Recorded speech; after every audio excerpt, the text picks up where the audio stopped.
Hi everyone, this is Chandu. Welcome to my channel Chandu for ever.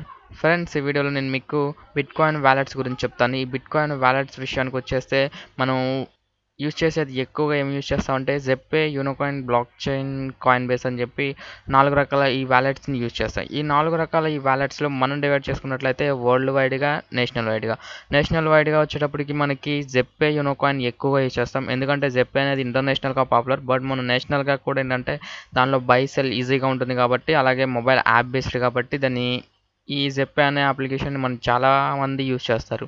అలాగే ఇంకోటి యూనోకాయిన్ వచ్చేటప్పటికి మన ఇండియాది ఓన్లీ మన ఐఎన్ఆర్లో చూపిస్తుంది కాబట్టి ఇది ఎక్కువగా యూజ్ చేసే వాళ్ళు కూడా ఉన్నారు. మన నేషనల్ వైడ్గా చూసుకుంటే మనం ఈ జెప్పే, యూనోకాయిన్ ఎక్కువగా యూజ్ చేస్తున్నారు. అలాగే ఇంకొకటి ఇంటర్నేషనల్ వైడ్గా చూసుకుంటే మనకి blockchain, Coinbase and జెప్పే ఈ 3 పాపులరే. వీటిల్లో వచ్చేటప్పటికి బ్లాక్ చైన్ అనేది ఎక్కువగా యూజ్ చేస్తున్నారు.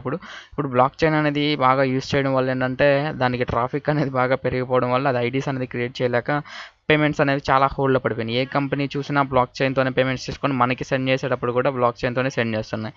అలా సెండ్ చేసినప్పుడు వాళ్ళు బల్క్ అమౌంట్ సెండ్ చేసినప్పుడు మనకేంటంటే ఆ ఐడీస్ అనేది వెంటనే ర్యాండమ్గా క్రియేట్ అవ్వడానికి కొంచెం కష్టమయ్యి ఇప్పుడు ఏంటంటే బ్లాక్ చైన్ ప్రాబ్లం అని చెప్పి చాలా కంపెనీలు ఇలాగే చెప్పి పేమెంట్స్ అనేవి హోల్డ్లో పెట్టడం జరిగింది.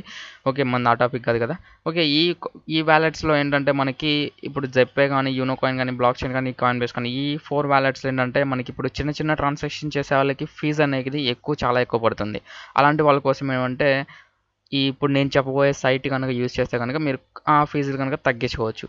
ఆ సైట్ పేరు ఏంటంటే coinpayments.net. మీరు చాలామంది చూసే ఉంటారు, ఏదో ఒక వెబ్సైట్లో మీరు కాయిన్ పేమెంట్స్ ఏదైనా చేసేటప్పుడు కానీ, ఎక్కడైనా ఫండ్స్ యాడ్ చేసేటప్పుడు కానీ ఇలాంటి స్క్రీన్ మీకు ఒకటి ఓపెన్ అవుతుంది. మీరు చూసారో లేదో అయితే నాకైతే ఐడియా లేదు, కానీ కాయిన్ పేమెంట్స్ అని చెప్పి ఇలాంటిది ఒకటి ఓపెన్ అవుతుంది.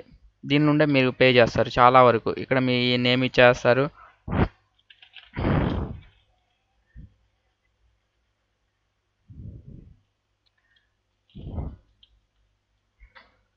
ఇక్కడ మీ నేమ్, ఇక్కడ లాస్ట్ నేమ్ ఇచ్చేసి ఇక్కడ కిందకి స్క్రాల్ చేసుకొని ఇక్కడ కాయిన్ పేమెంట్ సెలెక్ట్ చేసుకొని ఇక్కడ కంప్లీట్ చెక్అవుట్ అంటారు కదా.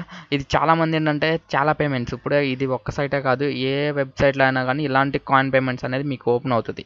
మీరు చూసిండారో లేదో కానీ నాకైతే గుర్తులేదు, కానీ ఇలాంటి సైటే ఒకటి ఓపెన్ అవుతుంది. ఇలాగే వస్తుంది, ఇది ఎంత ఇంటర్ఫేస్ ఇలాగే ఉంటుంది. ఈ కంపెనీ వాళ్ళది ఏంటంటే coinpayments.net అని చెప్పి వీళ్ళదే ఒక వ్యాలెట్ ఉంది. ఈ వ్యాలెట్ యూస్ చేసుకోవడం ద్వారా మనం ఏంటంటే కాయిన్ అనేది మన ఫీజు అనేది చాలా రెడ్యూస్ అవుతుంది. ఇప్పుడు మీరు చూసుకోవచ్చు, ఇది కాయిన్ పేమెంట్స్ అకౌంట్, ఇది నా కాయిన్ పేమెంట్స్ అకౌంట్, నేను లాగిన్ అయ్యాను. ఈ కాయిన్ పేమెంట్స్ అకౌంట్లోకి వచ్చేటప్పటికి నేను ఇక్కడ వ్యూ బ్యాలెన్స్ చూద్దాం. ఇక్కడ ట్రాన్సాక్షన్ ఫీ అనేది చాలా తక్కువ పడుతుంది. ఇప్పుడు మనం జెప్పేలో చూసుకున్నట్లయితే మనం మినిమం ఛార్జ్ వచ్చేటప్పటికి 0.999 పడుతుంది. 0.999 అనేటప్పటికి మనకు వచ్చేటప్పటికి ఇండియన్ కరెన్సీలో 200 వరకు వెళ్తుంది, 200 పైన వెళ్తుంది. అదే దీనిలో అయితే మనం 10 బీటీసీ, 50 బీటీసీ ఎంత అమౌంట్ చేసినా కానీ మనకి ట్రాన్సాక్షన్ ఫీజు అనేది చాలా తక్కువ పడుతుంది. చూడండి, ఓకే, ఇప్పుడు నేను ఒక 1 బీటీసీ ట్రాన్స్ఫర్ చేద్దాం అనుకున్నాం. 1 బీటీసీ ట్రాన్స్ఫర్ చేస్తే నాకు ఫీజు ఎంత పడుతుంది, ట్రాన్సాక్షన్ ఫీజు చూడండి, మీకు మార్క్ చేసి చూపించాను. ట్రాన్సాక్షన్ ఫీజు వచ్చేటప్పటికి 1 బీటీసీ చేసినా నాకు ఇంతే అమౌంట్ పడుతుంది.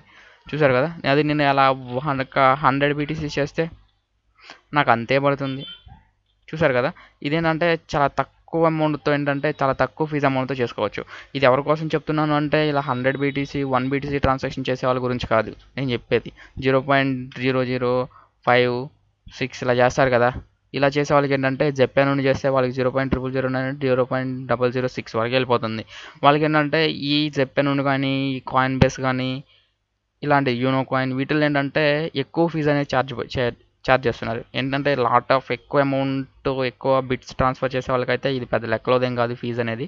ఏంటంటే చిన్న చిన్న ఇన్వెస్టర్స్ ఉంటారు కదా, ఇప్పుడే ఆన్లైన్లోకి వచ్చి బిట్కాయిన్తో ట్రాన్సాక్షన్ చేసే వాళ్ళు ఉంటారు కదా, వాళ్ళ కోసం ఏంటంటే ఈ వ్యాలెట్ని యూస్ చేసుకోండి. మీకు కావాల్సిన అమౌంట్ ఏంటంటే మొత్తం కొంచెం అమౌంట్, ఒక బల్క్ అమౌంట్, ఒక 10,000, 5,000 దీనిలో ఇన్వెస్ట్ చేసుకొని చిన్న చిన్న ఇన్వెస్ట్మెంట్స్కి ఇక్కడ నుండి ట్రాన్స్ఫర్ చేసుకుంటే మీకు ఫీజు అనేది చాలా తక్కువ పడుతుంది.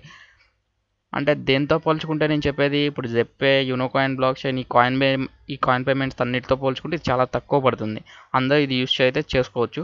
ఫ్రెండ్స్, ఇది ఎందుకు చెప్పానంటే ఇది ఒక రిక్వెస్టెడ్ వీడియో. ఆల్రెడీ నన్ను కాయిన్ పేమెంట్స్ అనేది జెప్పేలో ఇలా ఎక్కువ పడుతున్నాయి, యూనోకాయిన్లో ఇలా ఎక్కువ పడుతున్నాయి, ఇది తక్కువ పడుతుంది కదా అని చెప్పి నేను చెప్పాను. అని చాలామంది నన్ను అడిగారు, ఇంకేది సైట్ ఉందంటే నేను ఇదే ప్రిఫర్ చేస్తాను. వీళ్ళు కూడా ఏంటంటే అంతకుముందు 0.001 తీసుకునేవాళ్ళు ఇప్పుడే 0.002 తీసుకుంటున్నారు. ఓకేనా ఫ్రెండ్స్? సో ఫ్రెండ్స్, ఈ వీడియో మీకు నచ్చినట్లయితే ఒక లైక్ కొట్టి ఒక షేర్ చేయండి. Thank you friends.